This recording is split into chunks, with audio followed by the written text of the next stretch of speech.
Probably the biggest standout moment for me was the footage that came out of Kurdistan.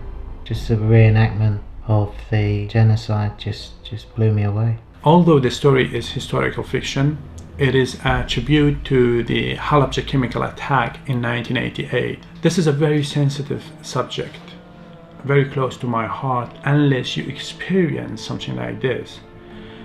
It is difficult to feel my passion, my drive, my will to tell the world about this genocide that most of the world ignore it. The whole thing's touched me, and I'm just really privileged that I've engaged in that culture and those people. How tough is it for be a producer? Listen, I take my hat off to anyone that's a producer. It's a very difficult job, holding things together. But having a good team around you and a good people to work with makes life a lot easier for us, you know. Working with Danny was absolutely awesome. What can I say? Guy's a brilliant writer. He's a very good actor. And he's like myself, you know. He don't panic. He stays calm. When a situation goes bad, he finds a solution, you know. And I work exactly the same way. I think that's why we clicked really well. From our tagline, there is only one thing worse than terrorism: politics. People from the Middle East haven't been treated fairly, and to many countries we are the enemy, when in fact we have also been victims. Middle Eastern people were born to be slaves of just one man who appears from nowhere, and the power bestowed upon them corrupts the very essence of their being. And once again they become a dictatorship.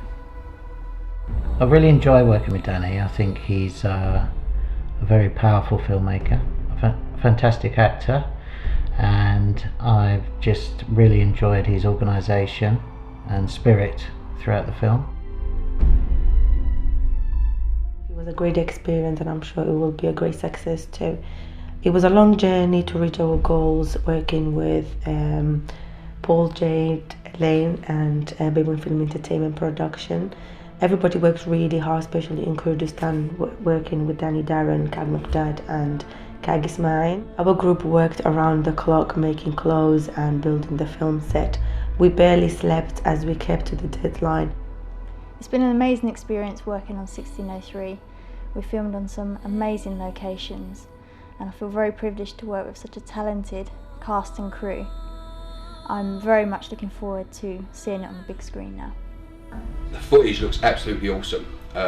You know, we've got some really great shots right the way through. We had some very, very good cinematographers on board with us that really brought the actual footage to life. The scenes in Iraq, I mean, they're breathtaking. You can see yourself. I mean, that you couldn't get it no better. I mean, it was absolutely perfect. It was spot on.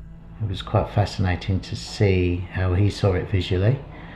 And then eventually there was some great synergy in terms of the cinematography that we've achieved in this film. The dedication of both the cast and crew made me so proud.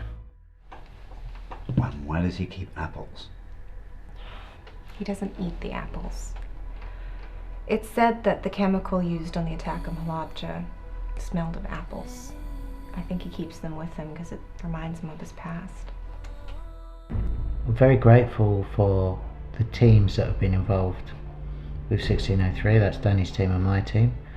They have been given 200% on all the stuff that we've been doing, all the organisation, even from catering to scheduling, especially on the big sets. They've just been amazing. Filming in Kurdistan was a huge challenge. Shooting a film in two different countries, going there with the cast and crew, organize the location. I mean, I did really enjoy it. It was quite a challenge. One thing I learned is that a community comes together when they believe in something. They were fantastic, and a lot of those people lived through the attack, and it probably brought memories flooding back.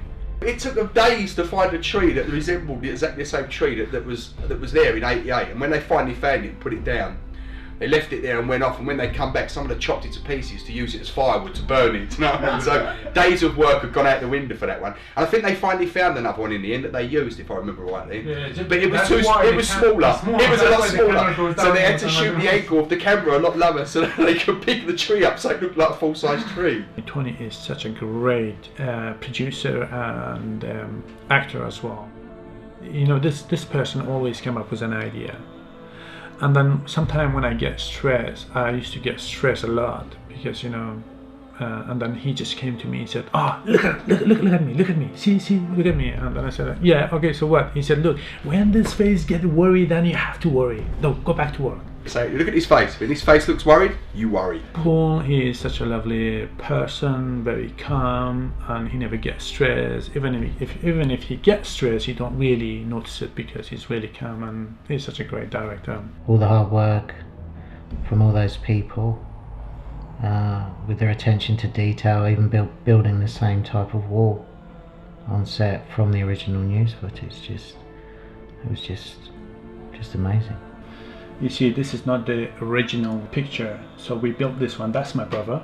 To get the baby's costume was really hard, so we just got something plain, and then I stayed whole night to make spots and make it really close to the original photo. You see here, see the step with the same layout. You see the holes here, and the door, the rust and everything. You see even the joint from the blocks is all the same. You see, you couldn't top that. I mean, to go back to a place and recreate something that perfectly, you know, you can't top that. I don't think you could ever top something like that. You know, it was, you know, it's a £1 million, it's a multi-million-pound, you know, film, in it, when you look at it like that. You know, the people that do this, and the big companies that go out and set this stuff up and do it, and you know, this guy and these two small production companies have gone out and done it themselves. This film is this film's going to be an education, I think, for anyone that watches this film. You know, if you mention 16th of the 3rd, 1988, and you mentioned sort of roughly about the attack and the bomb in their country,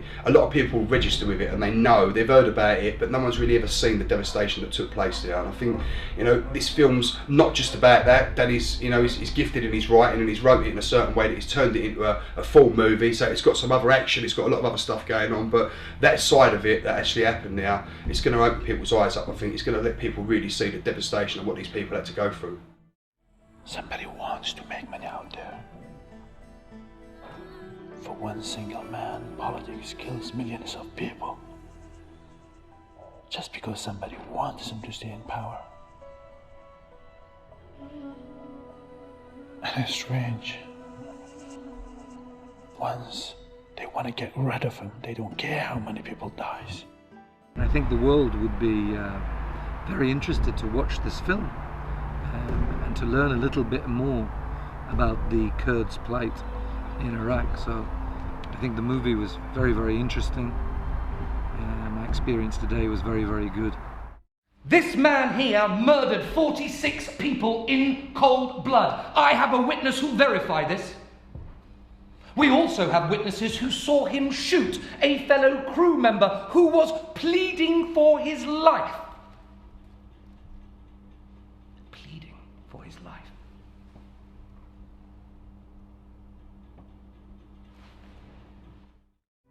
I think the world would want to see this film, and it would be popular.